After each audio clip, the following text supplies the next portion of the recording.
मैया और श्री कौशल्या मैया दोनों के मन में भाव आयो कि चलो आपस में मिल ली हो जाए, दोनों मिलवे को मन बना में। तो श्री साकेत धाम से राघव जी को गोद में लेकर के कौशल्या मैया गई और श्री गोलोक धाम से लाला कन्हैया को गोद में लेकर के हमारी यशोदा मैया गई। दोनों के चित्त में एक साथ भाव आया मिलने जाएंगे, तभी बीच रस्ते में दोनों मिल गई। बोले अरे बहन मैं तो तुमसे ही मिलवे आ रही। बोले आज मेरे मन में भी भाव उठो कि मैं आपसे मिलवे चलूं, तो मैं गोलोक धाम आ रही। अरे बहन बड़ी पधारी, चलो गोलोक धाम ही चलो। और श्री कौशल्या जी को लेकर के यशोदा मैया गोलोक धाम आ गई। दोनों की गोद में लाला है, यहाँ राघव जी हैं, वहाँ हमारे ठाकुर जी हैं। दोनों मैया आई आकर के गोलोक धाम में सुंदर दिव्य महल में मैया विराजमान होगी। दोनों बालकों को आंगन में छोड़ दिया। राम कृष्ण दोनों आपस में क्रीड़ा कर रहे हैं।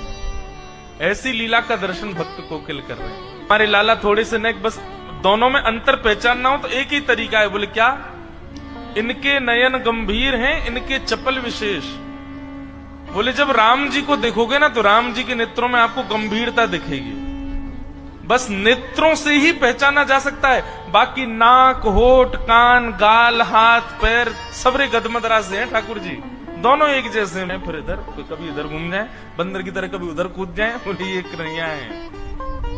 दोनों खेल रहे थे, खेलते खेलते छोटा सा धनुष बाण था राम जी का। तो हमारे बाल कृष्ण प्रभु ने, अब राम जी तो बेचारे सीधे साधे ठाकुर जी हैं, हमारे ठाकुर जी कभी उनके ऊपर चढ़ जाएं, कभी उनको घोड़ा बना दें, कभी उनकी चोटी पकड़ ले, चल मेरे घोड़े आगे करें। राम जी बेचारे भोले भाले जैसे कहें वैसे करें।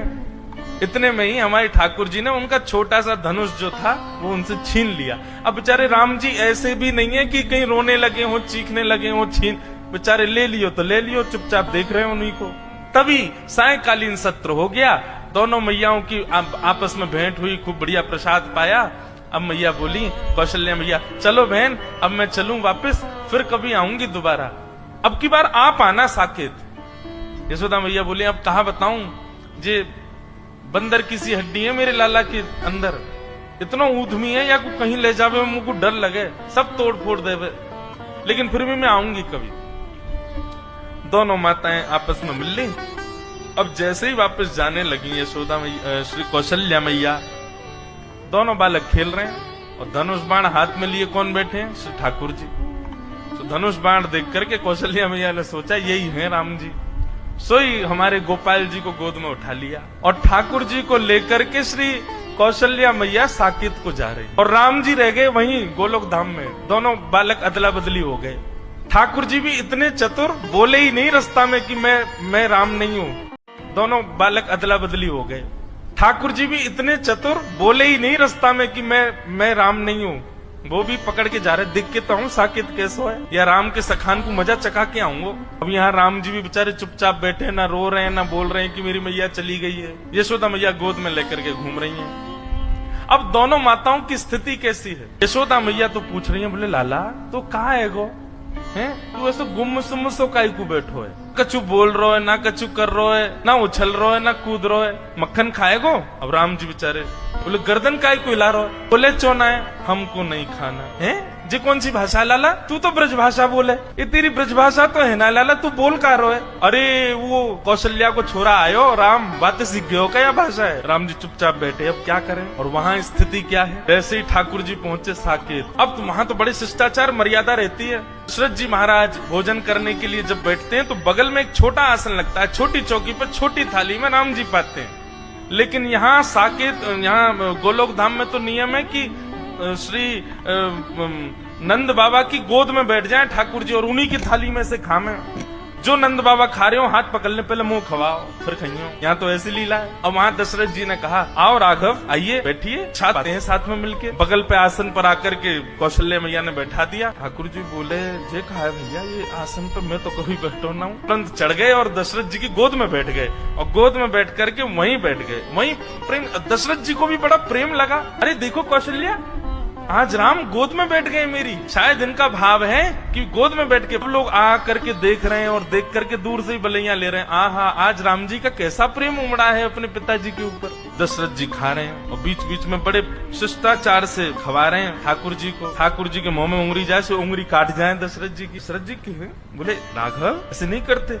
दशरथ जी खा रहे हैं और बीच बीच में बड़े शिष्टाचार से खवा रहे हैं ठाकुर जी को। ठाकुर जी के मुंह में उंगली जाए सो उंगली काट जाए दशरथ जी की। दशरथ जी के बोले राघव ऐसे नहीं करते, आपने काट क्यों लिया? इतने में तो ठाकुर जी ने कड़ी ली और कड़ी लेके दशरथ जी की दाढ़ी पे लगा दी, खीर लेके माथे पे लगा दी और पूरे मुंह पे सब मक्खन आदि पोत करके और अपनी जीभ निकाल के उनके गाल चाट गए। दशरथ जी बोले ये कौशल्या ये क्या हो गया है? बाहर आकर के कौशल्या मैया ने देखी तो दशरथ जी तो पूरे सने भये ऊपर से नीचे तक। बोले ये किसने किया?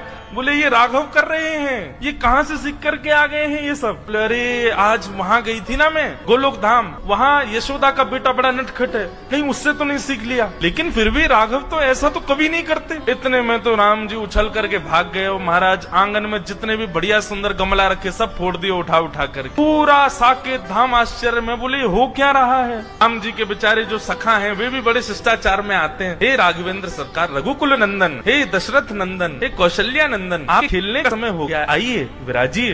हाँ तो इतनी आज्ञा से बुला मैं वहाँ पे ओ लाला कहा कर रहे हो? अरे जल्दी आ जा, गैया सबरी गई है वन में चरवे के काजे, हमारा डोलवे को समय है गया, जल्दी आ निकल के, नहीं आवे को दारी के हम भीतर आ रहे हैं। वहाँ तो ऐसे बोलने से ठाकुर जी निकल करके बाहर आए, राम जी के सब सखा देखे, सब सखा तो ऐसे निवेदन कर रहे हैं ये लीजिए गेंद, इससे खेल ले राघव, आइए यहाँ खेलेंगे। ठाकुर जी ने गेंद ली, एक दूसरे के मुड़े मारनी शुरू करी, पकड़ करके चोटी कोई को पेड़ पर चढ़ा दियो, कोई को नदी में फेंक आए, कोई के ऊपर चढ़ करके वही को घोड़ा बना दियो। बालक सब रोते रोते कौशल्या मैया के पास गए, बोले आज राम जी को क्या हो गया, बहुत मार रहे हैं हमको। तो वहाँ स्थिति क्या है? गोद में लेकर के बैठे हैं, राम जी से कह रहे हैं लाला आज कड़ी मत लगाइयो मेरी दाढ़ी ते और मुझे प्रेम ते पान दियो, नहीं तो देख लूंगा फिर मैं। लेकिन यहाँ तो राम जी बेचारे चुपचाप बैठे हैं, ऊपर गोद में उनसे बैठा ही नहीं जा रहा, कभी बैठे ही नहीं कभी गोद में। अब बार बार उतर करके वो तो नीचे आ जाए, फिर उठा करके गोद में रख ले नंद बाबा, फिर उतर के नीचे आ जाए। अब अपने हाथ से खिला, मैं उनको अभ्यास नहीं किसी के हाथ से खाने का, अपने हाथ से खाते हैं। आकर के थाली में से अपने आप तोड़ करके पा रहे हैं। यशोदा आज चंद्रमा कहाँ से निकलो, देखियो लाला अपने हाथ से भोजन कर रहा है। बड़े प्रेम से नव कवल तोड़ते हैं, लेकर के प्रेम से पाते हैं। पता नहीं क्या हो गया, जब से राम जी से मिलके आए हैं, जब से राम जी आए हैं घर पे तब से पता ना लाला हमारा बिल्कुल शांत सा है। यहाँ ग्वाल बाल बुलाने के लिए आए, कन्हैया चल खेलवे को समय है गयो। अब राम जी बेचारे बड़े सीधे साधे हाथ जोड़ करके बाहर गए। बालकन ने पकड़ ले, बोले आज बड़ो हाथ जोड़ रहो कावे लाला, कल तेने बहुत मार लगाई, हम आज तो ना छोड़ेंगे हम। आज राम जी की बारी आ गई। सब ग्वालाओं ने खूब आनंद कराया, इतना ऊधम कराया महाराज, गीले कर लाए, जमुना जी में डुबाया है। राम जी बेचारे परेशान, रात्रि में बिस्तर पर बैठ करके राम जी के नेत्रों से मोटे मोटे आंसू गिर रहे हैं। रात्रि में बिस्तर पर बैठ करके राम जी के नेत्रों से मोटे मोटे आंसू गिर रहे हैं और वहाँ कौशल्या और दशरथ जी के आंसू निकल रहे हैं। क्यों? बोले सोनी ना दे रो लाला। रात में राम जी अपने कक्ष में सोते हैं, लेकिन ठाकुर जी तो नंद बाबा यशोदा मैया के बीच में सोए। अब जबरदस्ती कौशल्या मैया और दशरथ जी के बीच में सो गए ठाकुर जी। कौशल्या मैया दशरथ जी दोनों जैसे ही सोए तो कौशल्या मैया की चोटी और दशरथ जी की दाढ़ी ते गांठ बांध दी ठाकुर जी। बोले अब आनंद आवेगो। थोड़ी देर में दशरथ जी उठे तो यहाँ कौशल्या जी की चोटी खींचे, दशरथ जी की दाढ़ी खींचे और ठाकुर जी ताली बजा में आनंद आ गयो, आनंद आ गयो, आनंद आ गयो। कौशल्या मैया बोले ये राम तो नहीं कर सकते। तभी बैठा करके दीर्घ गंभीरता से जैसे ही ठाकुर जी के मुख की ओर देखा तो कभी इधर नेत्र घुमाते हैं, कभी इधर नेत्र घुमाते हैं, कभी नीचे देखते हैं, कभी कहीं देखते हैं। अचानक से कौशल्या मैया ने कह करके पुकारा कृष्ण। जैसे ही कृष्ण कहा तुरंत ठाकुर जी बोले हाँ मैया। लो हो ये तो अदला बदली हो गई है। अरे ये हमारे राघव जी नहीं है, ये तो उनके लाला आ गए, ये गोपाल जी आ गए हमारे संग। और वहाँ दीर्घ गंभीर ठाकुर जी चुपचाप बिस्तर पर बैठे हैं। यशोदा मैया और नंद बाबा दोनों पकड़ पकड़ करके बीच में सुबह में फिर उठ के चले जाए, बीच में सोना आता ही नहीं उनको। यहाँ यशोदा मैया बोले लाला इतना गंभीर तो कभी ना रहे। जैसे ही नेत्रों में झांक करके देखा तो दीर था, गंभीर था, बिल्कुल एक निष्ठता, मानो जैसे कितनी गहराई हो भी। यहाँ यशोदा मैया ने पुकारा राघव। बोले जी माँ। आहा राघव सुनते यशोदा मैया घबरा गई बेचारी। बोले बालकन ने या कितनो गेरो, कितनो पटक दियो बेचारे, कितनो रोयो होगो। अरे हम तो बदल गए, पता ही नहीं चली कि लाला दोनों बदल गए। यहाँ से पकड़ करके राघव जी को लेकर के मैया गई, वहां से साकेत से ठाकुर जी को लेकर के श्री कौशल्या मैया आई। बीच रास्ते में दोनों का मिलन हो गया, खूब हंसी, दोनों गले से लगा ली। बोले दोनों में पता ही नहीं चली। बोले भैया, यशोदा मैया बोली पकड़ो अपने माटी के मथोना, कछु करे ना धरे, चुपचाप बैठो रहे वे। कौशल्या मैया बोली आप भी पकड़ो अपने बंदर को, ये बैठता ही नहीं है, पूरे साकेत को अधर करके आ गया है। दशरथ जी की सफेद दाढ़ी पीली पड़ गई है, पूरे पे कड़ी लगा दी है। ऐसे आनंद का वो भाव